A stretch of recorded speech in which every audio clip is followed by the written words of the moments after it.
Hi,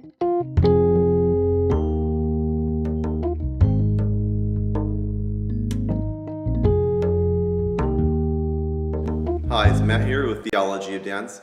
And this past weekend, I got to a great treat. Two good friends of mine, they got married. And it was really fun.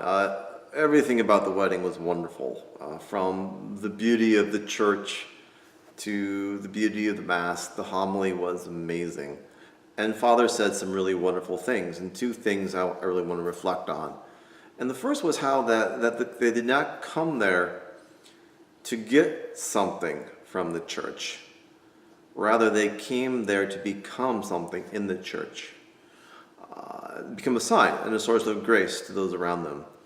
And the other thing he said was that today was not the greatest day of their love. That is, that they were going to grow in love the rest of their lives. If this was the best day of their lives, something was wrong. Not because it's not a very important day. Obviously, it's a hugely important day. But not because it's the perfection of something, but rather because it's the start of a perfection of something. The perfection that obviously will never end on this earth, but there'll be a journey through all the days together. It was also wonderful because I got to share the experience with some friends of mine from the dance community. The couple had met. They actually had not met. But they had been practice partners before they started dating, and then as practice partners, they realized, oh my gosh, we're discerning this call to marry one another. And that was really awesome. It was really, really cool. And so I got to share the experience of going to Mass with two good friends of mine. They call themselves non-Catholics. I call themselves mostly Catholic. To me, it's very important to point out the fact that we have a lot in common, a lot of Catholic things in common, if you don't actually consider yourself Catholic or share the faith. So I got to share with them, and obviously one of the reasons they're mostly Catholic is because they're both avid dancers, and dancing is extremely Catholic. It's extremely Trinitarian. So after the Mass, of course, we go to the reception. And again, it's a treat, because most of the time when I go to a reception, I don't do a whole lot of dancing, at least not compared to my normal dancing, say I go to a dance event or a dance convention where I dance a lot. At a wedding, I'll dance a little bit, but there's not usually a whole lot of good dances there to go with. If I bring a partner, it's like we still want to talk a little bit. But this was different. Obviously, the bride and groom, they both danced. My two friends both danced, and several of my students happened to be there as well. And so there was plenty of dancing to be had. And so I got a chance to see, for once, a really cool thing about receptions that I love, that I find very enchanting, very fascinating, and that is the echo of the sacraments, of two sacraments, the sacrament of the Eucharist and the sacrament of marriage.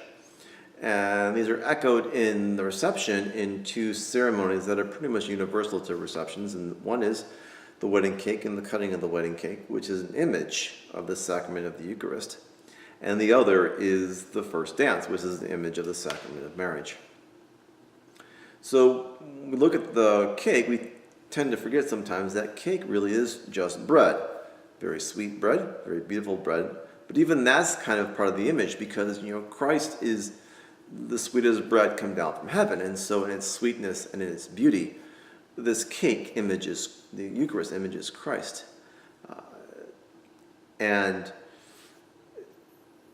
in the cutting of the bread and the breaking of the bread, when they cut the cake, they're breaking the bread and they're sharing the bread. The bride and groom who celebrate the sacrament, the ones that celebrate the sacrament, they're sharing this bread, one bread with the rest of us, and then when we eat it, we become one bread, one body.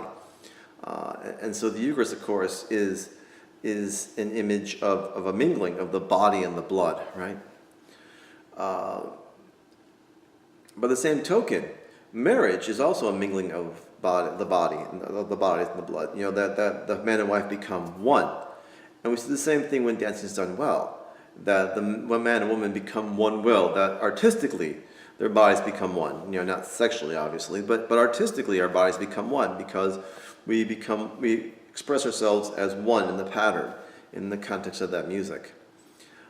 And so you see these two wonderful echoes, or you should.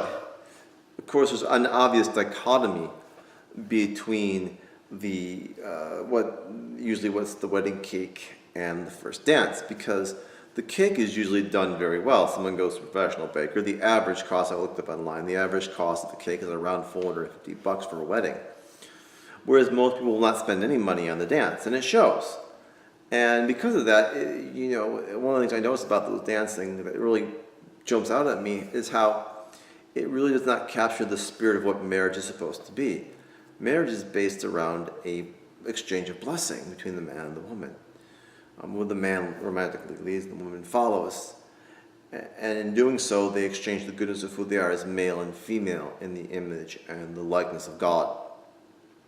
So what ends up happening in a regular dance is they sort of hang on to each other and hold each other and sort of sway back and forth. And even in the way they hold one another, they're actually holding on to the other person. They're actually taking them and possessing them. They're taking them and they're grabbing them and they're holding on to them. And that's not the right image. That's not the theology of the body. When you dance, what ends up happening is you actually, the guy sets a frame, the woman expands and she fills it. And so instead of possessing one another, you're actually giving yourself to one another.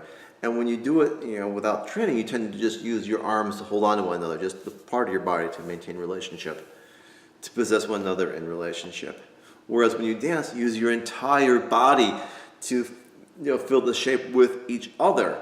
And you're not possessing, you're giving yourself away. And so it's much more theological, it's much more theology of the body. And so this gets back to what Father talked about, in this homily, where he talked about this idea that when you get married, you're not looking for something.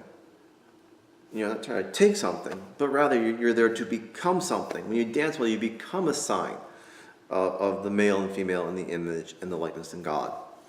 So you become that sign. That's the first thing. The other thing is, though, it's not perfect.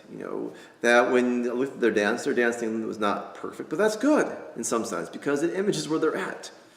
They do have a communication. They do have a relationship. They are talking to one another. They are sharing blessing. But at the beginning, it's not perfect, but it's going to grow, right?